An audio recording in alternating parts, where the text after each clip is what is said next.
में हैं मेरे सहयोगी संजय पुगलिया, सीएसडीएस के डायरेक्टर संजय कुमार, राजनीतिक विश्लेषक, लेखक और चिंतक प्रोफेसर पुरुषोत्तम अग्रवाल, वरिष्ठ पत्रकार कुमार केतकर और राजनीतिक विश्लेषक प्रोफेसर पुष्पेश पंत।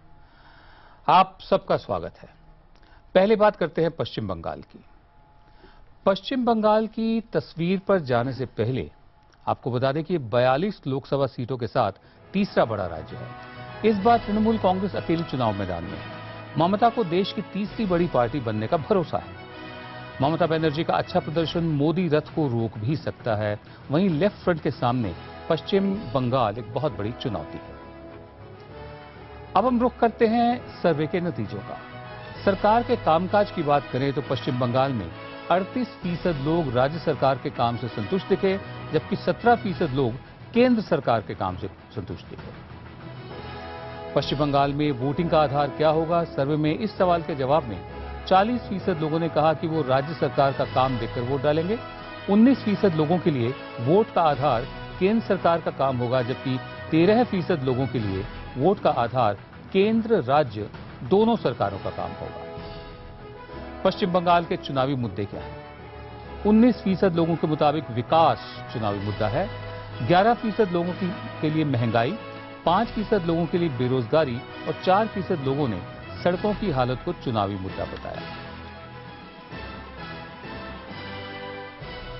संजय, जो तस्वीर आपने देखी अभी जी, पश्चिम बंगाल से विनोद जी जो एक बात साफ आ रही है वो ये कि हम जो विवाद करते थे कि शहरी इलाकों में ममता शायद कमजोर है और बहुत पॉपुलर है तो रूरल इलाकों में है, ये सर्वे जो है संजय जी का ये बताता है कि ममता बहुत ज्यादा पॉपुलर है और कांग्रेस और बीजेपी के बाद तीसरी बड़ी पार्टी के रूप में उभर के आ सकती है इस वोट शेयर के आधार पर। संजय जी, निश्चित रूप से वोट शेयर और सीटों की चर्चा हम कुछ समय बाद करेंगे, लेकिन कुल मिला के सर्वे से ये दिखाई पड़ता है कि तृणमूल कांग्रेस जो पिछले 2 महीने पहले भी जब हमने सर्वे किया था उस समय भी मजबूत पकड़ बनाई हुई थी और वो पकड़ अभी भी बरकरार है और उनके वोटों का जो प्रतिशत का जो आंकलन हमारा सर्वे कर रहा है उससे यह प्रतीत होता है कि तृणमूल कांग्रेस अपने जो निकटतम प्रतिद्वंदी लेफ्ट फ्रंट है उससे काफी आगे दिखाई पड़ती है।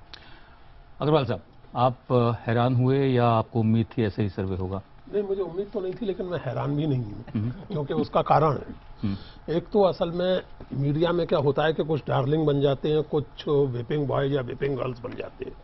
मुझे लगता है कि मोदी अगर डार्लिंग है इस समय तो ममता पिछले साल 1.5 साल में मीडिया में एक बड़ी लोकप्रिय व्यक्ति है जिनकी कभी भी दुचाई की जा सकती है।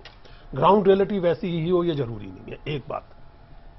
दूसरी बात यह है कि एग्जैक्टली लेफ्ट की तरह बंगाल में तृणमूल कांग्रेस बहुत कार्डर बेस्ड पार्टी है और ममता ने लेफ्ट से सीखा है और कार्डर बेस्ड पार्टी की जो अच्छाइयां बुराइयां होती हैं वो अपनी जगह और वो धीरे धीरे खुलेंगी जैसे लेफ्ट के प्रसंग में खुली। लेकिन कार्डर बेस्ड पार्टी पर वेव्स का, उतार का, चढ़ाव का और सरकार के कुछ ऐसे कामों का जो अलोकप्रिय उसको बनाते हों, अमूमन उतना नकारात्मक प्रभाव नहीं पड़ता जितनी एमआरफस किस्म की पार्टियों पर पड़ता है।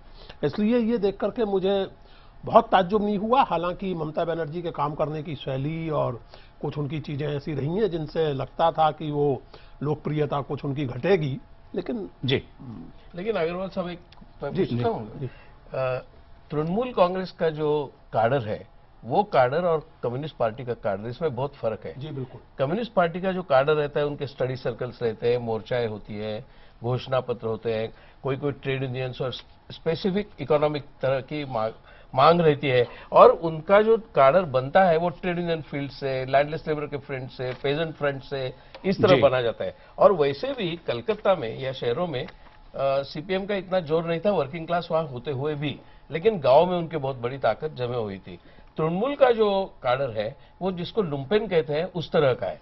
तो लुम्पेन कार्डर और सीपीएम कार्डर नहीं, मैं बिल्कुल सहमत हूं आपसे, लेकिन दुर्भाग्य से पिछले 30 साल में लेफ्ट ने जिस तरह बंगाल में शासन किया, असल में ममता की लोकप्रियता, मैं ये मानता हूं कुमार जी कि ममता की लोकप्रियता लेफ्ट के शासन पर सबसे दुखद टिप्पणी है कि लोग अगर ममता बनर्जी और उनके, आपने बिल्कुल ठीक कहा, लुम्पन कार्डर का इतना समर्थन करें जितना के सर्वे में प्रकट होता है तो कहीं ना कहीं 30 साल बहुत झेला है लोगों ने। जी, इससे पहले कि हम आगे बढ़े और मैं पुष्पेश पंत साहब के पास जाऊं, लुम्पेन शब्द का जिक्र कार्ल मार्क्स ने एक अपने छोटे से पैम्फलेट में किया था 18th ब्रूमेर ऑफ लुई बोनापार्टे में। उसमें उन्होंने काफी सारी कैटेगरीज बताई थी कि लुम्पेन क्या होता है। लुम्पेन का मतलब हिंदी का लंपट तो खैर बिल्कुल नहीं होता बल्कि लुम्पन का मतलब वो होता है कि जो प्रोडक्शन और कंजम्पशन के साइकिल में जो उत्पादन ना करता हो, सिर्फ कंज्यूम करता हो। उसमें साहित्यकार भी आते हैं, उसमें कवि भी आते हैं, चित्रकार भी आते हैं। आगे बढ़ते हैं, फिर मैं आऊंगा प्रोफेसर पुष्पेश पंत की तरफ। पश्चिम बंगाल में किसको कितने वोट मिल सकते हैं? सबसे ज्यादा 38% वोट टीएमसी को मिलने का अनुमान है, जबकि 25% वोट लेफ्ट फ्रंट को, 16% वोट कांग्रेस को और 12% वोट बीजेपी को मिलने के आसार हैं। 42 लोकसभा सीटों वाले पश्चिम बंगाल में किसको कितनी सीटें मिलेंगी? मार्च में किए गए सर्वे के मुताबिक टीएमसी के सबसे ज्यादा 23 से 29 सीटें मिलने का अनुमान है टीएमसी को। लेफ्ट फ्रंट को 7 से 13 सीटें मिल सकती हैं, कांग्रेस को 4 से 7 सीटें और बीजेपी को 0 से 1 सीट मिलने का अनुमान है। पश्चिम बंगाल के किस हिस्से में किसके बीच मुकाबला होगा? उत्तर बंगाल की बात करें तो यहां कांग्रेस, टीएमसी और लेफ्ट फ्रंट के बीच त्रिकोणीय मुकाबला है। दक्षिण पश्चिम बंगाल में लेफ्ट पर टीएमसी को भारी बढ़त है। पश्चिम पूर्व बंगाल में टीएमसी आगे है, लेकिन लेफ्ट से फासला कम है, जबकि ग्रेटर कोलकाता में टीएमसी बनाम बीजेपी बनाम लेफ्ट की लड़ाई है। प्रोफेसर पुष्पेश पंत, अभी इन्होंने कहा कि वो हवा या वेग, मुझे इसके पहले जो आपने टिप्पणी लुम्पन शब्द पे की थी उसमें मैं अब तक अटका हुआ हूँ। मुझे लगता है कि अक्सर चिदम्बरम साहब जब मिसकोट होते हैं तो कहते हैं लॉस्ट इन ट्रांसलेशन। तो मुझे लगता है जब आप मूल मार्ग का उदाहरण देते हैं और कहते हैं इसका हिंदी में लंपट से अर्थ नहीं है, तो दिक्कत यह है कि आम आदमी लुम्पन को बिना अनुवाद किए, वो उसी तरह जैसे स्टेशन अब हिंदी का शब्द है, वो लंपन को भी हिंदी का शब्द मानता है और उसका अनुवाद करे बिना उसको लंपट ही मानता है। एक पक्ष तो ये है। दूसरी बात, जब पुरुषोत्तम भाई जिक्र काडर का करते हैं तो मेरी समझ में वो भी जल्दबाजी करते हैं कि उस काडर की तुलना कम्युनिस्ट पार्टी की काडर से करें। आपने बिल्कुल सही कहा कि जिस तरह लुम्पन में चित्रकार हम सब, हम पेशा हम प्याला हम निवाला लोग शामिल हैं, उसी तरह काडर शब्द में आज उस काडर को आप न ढूंढिए जो कम्युनिस्ट पार्टी का काडर हुआ करता था। यदि आप देखें तो मुझे मीर का एक शेर याद आ रहा है, अक्सर मुझे शेर पूरे याद नहीं रहते, आपको शायद पूरा याद आ जाए, जिसमें एक ही पंक्ति में उन्होंने मुगल सल्तनत के उजड़ने के बाद चोर, उचक्के, जाट, मरहट्टे, अब इसको अन्यथा न लें, ये घनघोर जातिवादी वो है, मगर एक ही शेर के एक हिस्से में उन्होंने मुखड़े में चोर, उचक्के, जट, मरहट्टे शामिल कर दिए थे, क्योंकि वो बेचारे खानदानी कवि थे और मुगलिया सल्तनत से जुड़े हुए थे। आज अगर आप किसी भी राजनीतिक दल को देखें, वो शिवसेना हो तो उसके समर्थक और काडर भी लंपन है। कांग्रेस वालों ने तो सबको पीछे छोड़ रखा है गाली गलौज डकैती बखैती में, और वही स्थिति आपको नजर आती है जब आप देखें शिवसेना हो, कांग्रेस हो या कोई अन्ना के अपने समर्थक हो। तो मुझे लगता है कि जब हम ये चर्चा करते हैं तो कहीं न कहीं हमें इस लालच से बचना चाहिए कि जिन शब्दों को विद्वान व्यक्ति ठीक से अनुवाद करते हैं और समझते हैं, उससे मतदाता का लेना देना कुछ नहीं। बिल्कुल, मतदाता का लेना कुछ नहीं, वो वही समझेगा। यहाँ एक बात, मतदाता समझे या न समझे, हम क्या एनालाइज कर रहे हैं कि कौन से क्लास की तरफ किधर जा रहे हैं। यहाँ से विनोद जी, बंगाल के अभी तक के आंकड़ों से दो बड़ी स्टोरी आ रही है। एक तो ये कि लेफ्ट फ्रंट का लाल किला टूट रहा है, ये कंक्लूसिवली इस सर्वे के आंकड़े बता रहे हैं। और दूसरी बात ये निकल करके आ रही है कि भ्रष्टाचार पर भले ही इतनी चर्चा हुई हो, वोट करने के 5 निर्णायक मुद्दों में भ्रष्टाचार पश्चिम बंगाल में सर्वे में लोगों ने नहीं बताया है। इस पर लोगों की राय ली जानी चाहिए।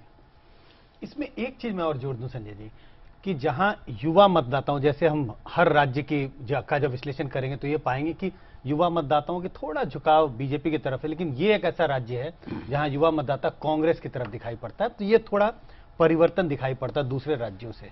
जी प्रोफेसर अग्रवाल, जैसा संजय ने पूछा कि भ्रष्टाचार गायब है या उसको ज्यादा तवज्जो नहीं देते लोग? नहीं, देखिए असल में क्या हुआ है कि दुर्भाग्य से भ्रष्टाचार को वे ऑफ लाइफ मान दिया गया है। जो लोग भ्रष्टाचार का विरोध करते हैं और जो भ्रष्टाचार के विरोध में उस विरोध में शामिल होते हैं, उन्हें भी कहीं ना कहीं लगता है कि भाई अब ये तो थोड़ा बहुत तो चलता ही है और थोड़े बहुत की कोई सीमा नहीं है। आप देखें कि बोफोर्स वर्षों पहले, आज 25 साल हो गए, बोफोर्स ने जिस तरह की चहल पहल, बल्कि जिस तरह का तहलका हिंदुस्तान की राजनीति में पैदा किया था, वैसा उसके बाद के एक के बाद अब तो जो राशि है भ्रष्टाचारों की, उसको कैलकुलेट करना मुश्किल है, कल्पना करना उसकी मुश्किल है। कहीं ना कहीं वो एक तरह से लोगों ने, दुर्भाग्य से, लेकिन फिर भी उसको इंटरनलाइज कर दिया है। इस सर्वे में विनोद जी जो बहुत रोचक चीज है और जो बीजेपी के लिए बहुत उत्साहवर्धक है कि पिछले इसमें इनको वोट मिले हैं 6.1, 2009 में जी। और इस बार इस सर्वे के मुताबिक, संजय जी के किए सर्वे के मुताबिक, मार्च में यानी अभी इनको 12% वोट मिलने की उम्मीद है। यानी बीजेपी का वोट शेयर बंगाल में जस्ट डबल हो रहा है अकॉर्डिंग टू दिस सर्वे। जी, लेकिन जनवरी में 14% था, जनवरी में 14 था, कम हुआ। हाँ अब कम हुआ है।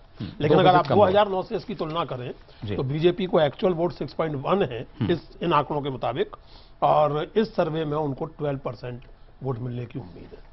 तो बीजेपी को सीट मिले या ना मिले, लेकिन अगर इसके आसपास वोट परसेंटेज मिल जाता है तो बीजेपी को इसे अपनी बहुत बड़ी उपलब्धि मानना चाहिए बंगाल में। लेकिन जी, मुझे ये एक भ्रष्टाचार सवाल- भ्रष्टाचार कितना हाँ, बड़ा वही मुद्दा है। भ्रष्टाचार। मुझे लगता है भ्रष्टाचार ये बोलने का और मीडिया में बहुत बड़ा मुद्दा रहता है, लेकिन actual political point of view में भ्रष्टाचार हाँ, इतना वही। बड़ा मुद्दा नहीं रहता है। इसका कारण शायद ये हो सकता है कि जिस एक कोई थियोरिटिशियन ने लिखा था कि डेमोक्रेटाइजेशन ऑफ करप्शन जब हो जाता है तब लोग भी करप्शन में शामिल होते हैं। उनको मालूम है कि वो करप्शन कर रहे हैं और करप्शन को मानते हैं इतना करप्शन तो होना चाहिए, काम होना चाहिए बस। अच्छा। और ये जो चलता है सिस्टम है उससे ये होता है। लेकिन एक अच्छा नहीं आपको जी, ना आप मुकम्मल करिए, आप मुकम्मल पूरा करें कीजिए, ना, पूरा करें। पूरा नहीं करिए। नहीं, मैं क्या कह रहा था कि ये anti CPM anti left vote है, एंटी कांग्रेस वोट है, लेकिन प्रो तृणमूल, प्रो बीजेपी और प्रो मोदी कितना है? क्योंकि मुझे लगता है पूरा ये असंतोष की भाषा है, लेकिन इसमें देखिए, संतोष की भाषा नहीं है। इसमें- असंतोष 1977 में भी था और अभी भी है। जी, नहीं, मुझे लगता है जिस वोट की बात करें, पुरुषोत्तम भाई ने कुछ देर पहले वाले हिस्से में जो बात कही थी कि जिस तरह से मार्क्सवादी कम्युनिस्ट पार्टी ने पश्चिम बंगाल में राज किया, तो क्या वो भ्रष्टाचार का नंगा तांडव नहीं था? क्या वो तहबाजारी के लाइसेंस लेने के लिए पार्टी कार्ड मेंबरशिप नहीं दी जा रही थी? तो इसमें- एक तरह से जो प्रो ममता वोट है, इसमें सीटें कम आए या ज्यादा आए, हम एक- सब एक- लोगों को थोड़ी हमदर्दी लेफ्ट पार्टियों के साथ रखनी चाहिए, इसलिए इस पर एक राय बनाना बड़ा जरूरी है आप लोगों की मदद नहीं, से। मगर एक संक्षेप में मैं एक बात और कह लूं, मुझे लगता है कि वो भी रोचक हिस्सा है। इन्होंने जो भ्रष्टाचार के जनतांत्रिकरण की बात की, दो बातें मैं कहूंगा। पुरानी हिंदी फिल्म थी, इसका गाना था कि हम सब चोर है समझ का है फेर जरा, तो अब वो समझ का फेर नहीं बचा है। हम सब जानते हैं कि हम पॉकेटमार हैं कि डकैत हैं, मगर अच्छा। कहीं ना कहीं इसमें हमारा हिस्सा है। और अंत में जो अन्ना हजारे का और केजरीवाल जी का आंदोलन हुआ, तो उसने एक काम ये किया कि भ्रष्टाचार विरोधी आंदोलन ने भ्रष्टाचार के प्रति हमारी थकान और ऊब बढ़ा दी। और जिस तरह दूसरी बार का खसरा जान का बवाल नहीं बनता, दूसरी बार का नजला निमोनिया नहीं बनता, अब हम इम्यून हो गए हैं। संजय, अगर आप- पिक्चर में तो मृणाल सेन ने रोमांटिसाइज किया है कृष्ण। अगर आप गौर करें तो एक स्तर पर जो भ्रष्टाचार हमारे यहाँ है वो पुनर्जन्म की थ्योरी को खारिज भी करता है कि तुम्हारा पिछला जन्म के कर्म सही नहीं थे इसलिए तुम आज ये हो। हाँ, तुम सही बात ट्रैफिक है। कांस्टेबल बने रहो, मैं अपनी बढ़िया गाड़ी में जाऊंगा, बिल्कुल। ये जीवन सही बिताओ, अगले जन्म में हाँ। तुम्हें बढ़िया जिंदगी मिलेगी। वो कहते हैं मुझे अगले जन्म में यकीन ही नहीं है, मुझे इस जन्म में असली जिंदगी चाहिए, अच्छी जिंदगी चाहिए, बच्चों के लिए, परिवार के लिए। बिल्कुल। हाँ, यही बात मुझे है। मेरा हिस्सा दो। यही बात है। तो कहीं दरअसल ना कहीं चीज जो है, पुनर्जन्म की थ्योरी को भी खारिज करना हुआ है। इसलिए भाषा जो भी हो, मूल मुद्दा गवर्नेंस और अपॉर्चुनिटी का है, जो कॉमन थीम दिख रही है इस सर्वे से। लेकिन जो सवाल विनोद जी मैं लेके आना चाह रहा था, एक सवाल उन्होंने पूछा कि लेफ्ट की इस बदहाली के लिए कौन जिम्मेदार है। बड़ा दिलचस्प आंकड़ा है। लेफ्ट पार्टी वर्करों को 13% लोगों ने जिम्मेदार माना, बुद्धदेव भट्टाचार्य को 9%, प्रकाश करात को 2%, विमान बोस को 2% और ऑल ऑफ दी अबव 26% लोगों ने जिम्मेदार माना। मैं यहां पर थोड़ा सा ये विचार आप लोगों से जानना चाहता हूं कि लेफ्ट दोबारा खड़ा नहीं हो पा रहा है, इसके नेता इस प्रकार के कोई संकेत भी नहीं दिखा रहे हैं। आपको लगता है कि लेफ्ट अपने आप को खुद समाप्त कर रहा है या उसके लिए अपॉर्चुनिटी है और वो कैप्चर करने के लिए बिल्कुल प्रिपेयर्ड नहीं है इस वक्त? या वो तैयारी खत्म हो चुकी है, फायर इन द बेली जिसे बोलते हैं, वो सब खत्म हो चुका है। लेफ्ट बिल्कुल डिस्कनेक्टेड है कांग्रेस की तरह। जो उसकी नेतृत्व है, लीडरशिप है, वो इलीट लीडरशिप है। बिल्कुल। मुझे ऐसा ही लग रहा था, यही मैं कांग्रेस और लेफ्ट की तुलना करना चाह रहा था। जैसे कांग्रेस की स्थिति आज राष्ट्रीय स्तर पर दिखाई पड़ रही है, लेफ्ट की स्थिति वही बंगाल में दिखाई पड़ रही है। बिल्कुल जैसे एक तरह से आपने रिजाइन कर दिया है और आप बिल्कुल चुनाव में संजय भाई जिक्र कर रहे थे 18 ब्रूमियर ऑफ लुई बोनापार्ट का, नेपोलियन बोनापार्ट वाला। मुझे लगता है कि उसी तरह का एक छोटा पैम्फलेट और पुराने मार्क्सिस्ट पढ़ा करते थे, लखनऊ का role of individual in history. तो हम जिम्मेदारी तलाश कर रहे हैं प्रकाश करात की, बुद्धदेव भट्टाचार्य की, जबकि वो हिस्टोरिकल कॉन्टेक्स्ट में ये सब चीजें होनी ही थी। वो सेब गिरता न्यूटन के सर पर या किसी और के सर पर, तो आखिरकार कोई जादू होना ही था। हिस्टोरिकल कॉन्टेक्स्ट की बात बिल्कुल ठीक कह रहे हैं पुष्पित जी आप, लेकिन ये हिंदुस्तान में लेफ्ट की ये हालत अगर सिद्धांत की बात करें, सोच की बात करें तो इनएक्सप्लिकेबल है, क्योंकि लेफ्ट के लिए बहुत स्कोप है यहाँ, बशर्ते लेफ्ट वो डायनेमिज्म दिखाए और इलेक्टोरल पॉलिटिक्स में एक तरह की दूरदर्शिता दिखाए।